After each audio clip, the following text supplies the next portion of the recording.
Ah, Bodyguard. J'ai vu un mème l'autre jour qu'on voit Whitney Houston en train de faire comme ça. Je crois qu'il y a marqué peut-être Pays Basque et And I, will always love you. Et ça m'a fait beaucoup rire.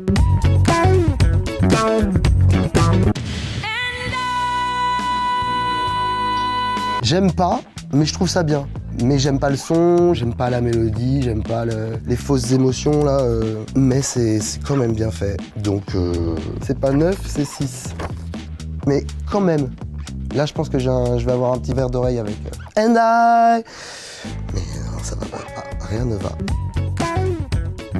Ah, la boum. If you do exist, money can't resist. Na, na, na, na, na, na, na. Il branle trop bien ces mélodies, Vladimir Cosma. Et je vais mettre un 10 sur 10, tout simplement, parce que j'ai grandi avec ça. Et même la musique de la Boom 2 est bien. Sophie Somar, Claude Brasseur, Brigitte Fossey, parfait. Ah, A Star is Born. Il y a eu 2 films.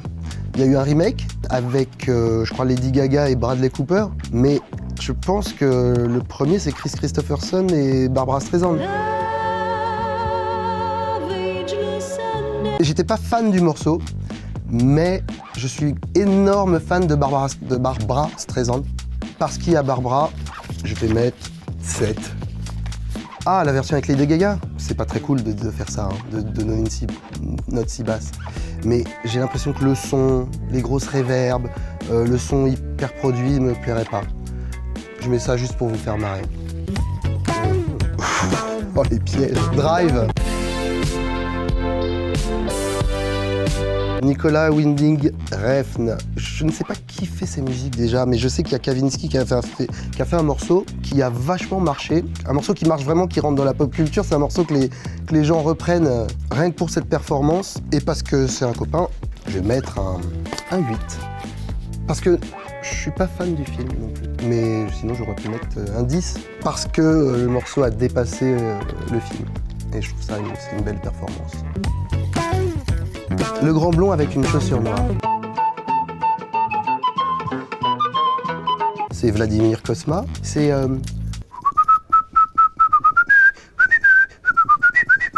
Alors ça, c'est super bien branlé comme mélodie. C'est le genre de mélodie comme un nombre d'or qui a l'air d'avoir toujours existé. Et donc pour pondre une mélodie pareille, faut être sacrément inspiré puis avoir vraiment un savoir-faire. Pour moi, c'est un maître, hein, Cosma. Je vais mettre un 10 sur 10. Il faut jamais avoir honte d'une mélodie qu'on peut siffler.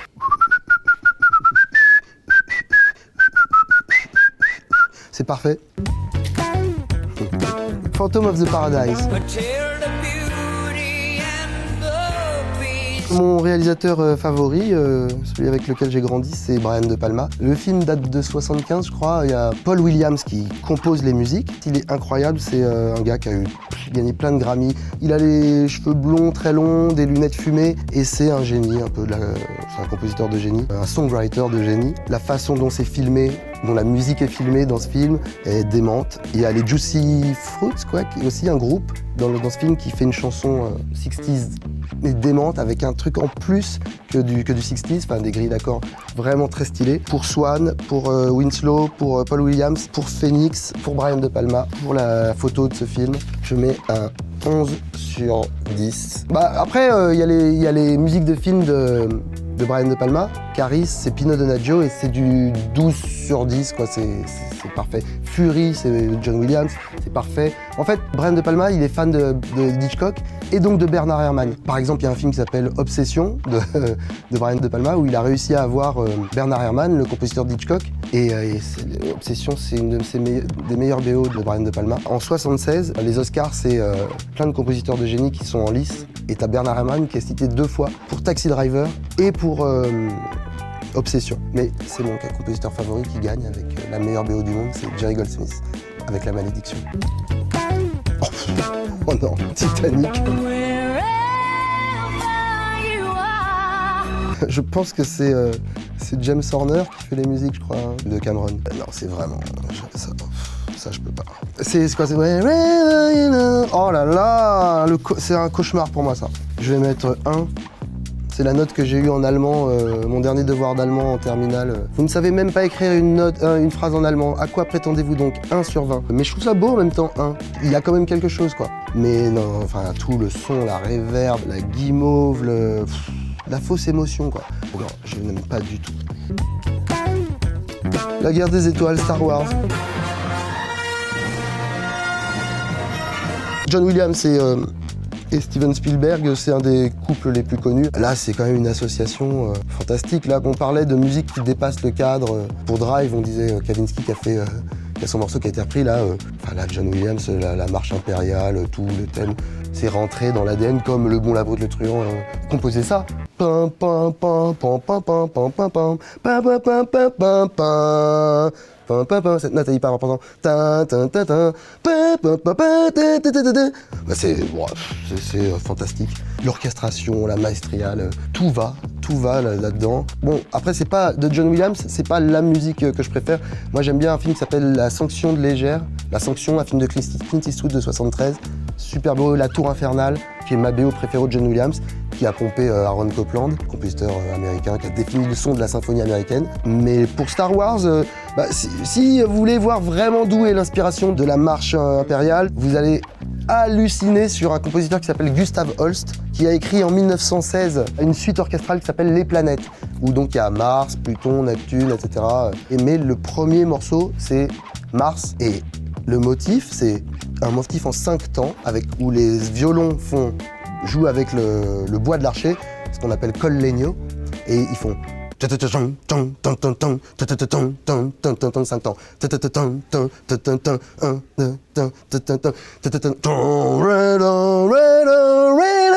Et c'est la guerre, c'est Star Wars.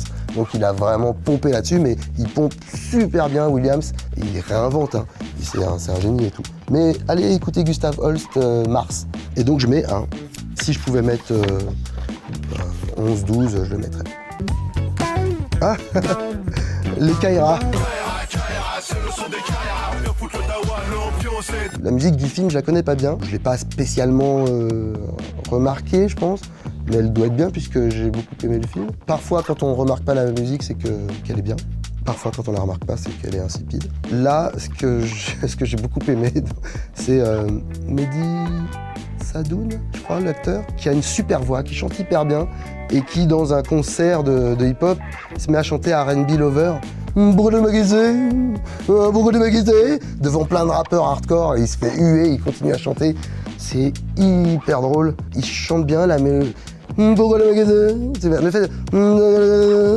C'est très bien vu, il a un talent ce gars. Donc je vais mettre un bon 8. Parfois un seul morceau suffit à imprégner tout un film. Ah oui, Orange Mécanique. C'est intéressant parce que c'est fait par Walter Carlos, qui est devenu Wendy Carlos, et qui a repris Bach avec des Moog, des synthétiseurs. Le procédé est super. Tout marche bien dans cette BO. Ça sert hyper bien le film. C'est moderne en étant ancien, avec du Bach. C'est parfait, ouais, c'est parfait. Donc pour ce que c'est dans la culture populaire, pour l'effort d'innovation, pour Kubrick qui va chercher d'habitude des œuvres, qui est un super synchronisateur, qui cale des œuvres classiques comme personne sur ses films. Par exemple, dans Shining, t'as la musique pour percussion Corde et Célesta de Bartók. Il a parfaitement parfaitement compris les œuvres, et il sait exactement quel moment caler à quels endroits du film. Dans 2001, t'as du Ligeti, t'as des trucs fantastiques. Pour ça, je mets un 10 sur 10, quoi.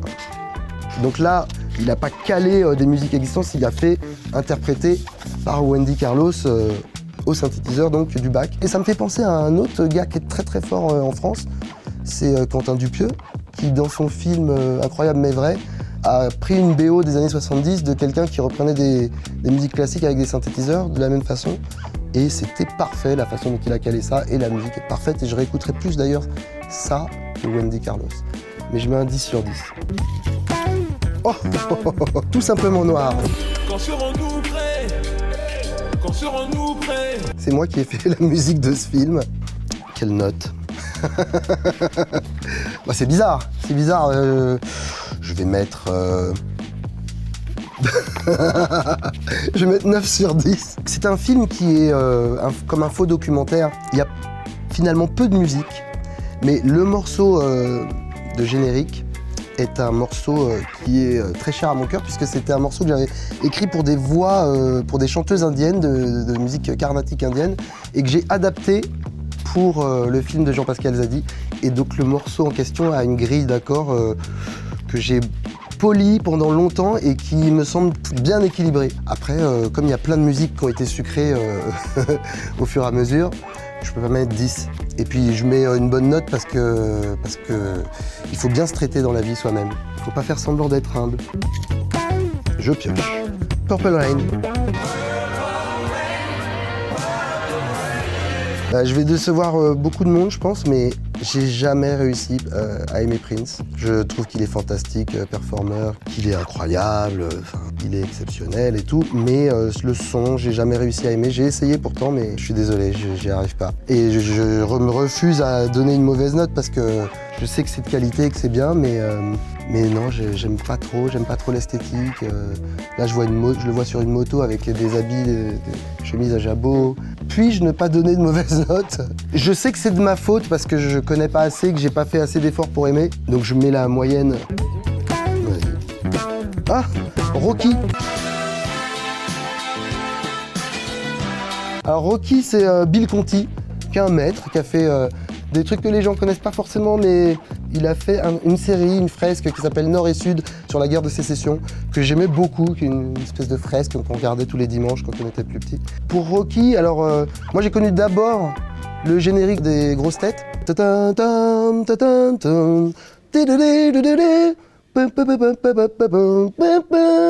C'est pareil que Cosma, c'est de l'artisanat de haute gamme.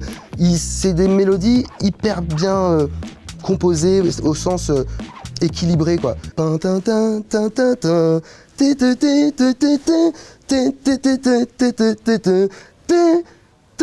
c'est parfait, ça va partout et c'est stable et ça sert à le propos. C'est pompier sans être vulgaire, c'est super. Et le film est quand même vraiment bien quand même. Je vais mettre un 10 sur 10 pour Bill Conti.